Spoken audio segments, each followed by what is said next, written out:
તો ફાઇનલ મિત્રો આજે આપણા યુટ્યુબ ચેનલ પર 101 સબસ્ક્રાઈબર પૂરા થઈ ગયા છે, તો એના માટે તમારો ખૂબ ખૂબ આભાર પ્રેમ અને સપોર્ટ માટે. તો ફાઇનલ મિત્રો હું ને મારા મિત્રો નીકળી ગયા છે એ જ ખુશીમાં સતી માતાના મંદિરે જવા માટે કડા. તો ચાલો આપણે જઈએ સતી માતાના મંદિરે. તો જો કે હજુ તો આપણે કડા પહોંચ્યા પણ નથી, પણ તમે જુઓ કે ખાલી અહીંયા વાતાવરણ કેટલું ખતરનાક કર્યું છે, જાણે કે વરસાદ અત્યારે જ તૂટી પડવાનો હોય એવું લાગે છે. આજે તો આપણને પલાળી જ દેશે. કંઈ નહીં, ચાલો જોઈએ આગળ શું થાય છે. મળીએ કડા.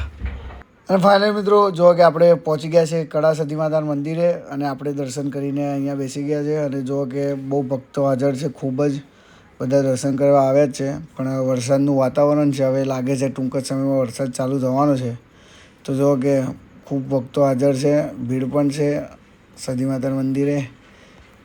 તો ફાઇનલ મિત્રો આપણે જેની ક્યારના રાહ જોઈ રહ્યા હતા એ ફાઇનલી વરસી રહ્યો છે, એટલે કે મેઘરાજ વરસાદ ચાલુ થઈ ગયો છે ધમધોકાટ. જોવો કે એક બાજુ વરસાદ ચાલુ હોય અને પાછા ગુજરાતી ચા ના પીવો તો એવું સપનામાં ના બને. શું કેવું, સાચી વાત ને? વાત તો સહી છે.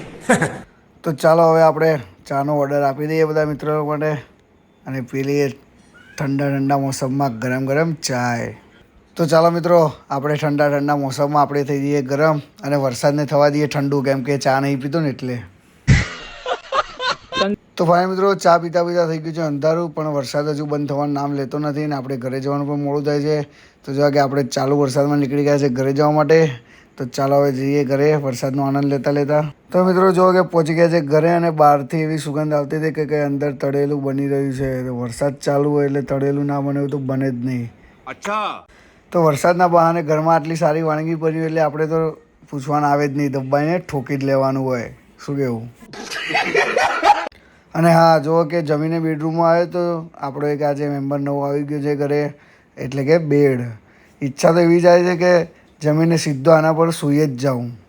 તો ત્યાં એટલામાં આપણા જીગરજાન મિત્રનો ફોન આવી ગયો કે ઓય ચાલ આપણે આવા વરસાદ ચાલુ છે તો ઠંડા મોસમમાં ઠંડુ ખાતા આવીએ.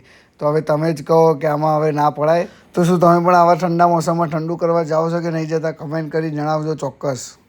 તો મિત્રો આવા ઠંડા વાતાવરણમાં પહેલાં ગરમા ગરમ ચા પીધી, અને હવે જુઓ કે આપણે ઠંડુ ઝાપોટીએ છીએ. તો જો આપણા મિત્ર લોકો તો બધા ઝાપોટવા માંડ્યા છે. તો ચાલો આપણે પણ ઝાપોટી નાખીએ પહેલાં. તો ચાલો આપણે રાકેશભાઈ પૂછીએ કેવું લાગ્યું. મફતનું એટલે તો સારું જ લાગે, પણ પૂછી તો લઈએ કેવું લાગ્યું. રાકેશભાઈ કેવું લાગ્યું?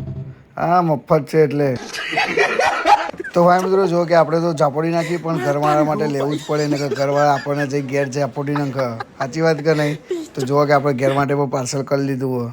તો બસ મિત્રો આજનો દિવસ આપણો વરસાદ, ચા, જમવાનું અને ઠંડા આઈસ્ક્રીમ જ જતો રહ્યો છે. તો ફાઇનલ મિત્રો તમને આ વ્લોગ ગમ્યો હોય તો લાઇક કરો, શેર કરો અને સબસ્ક્રાઈબ કરવાનું ભૂલતા નહીં. તો ચાલો મળીએ નેક્સ્ટ વ્લોગ.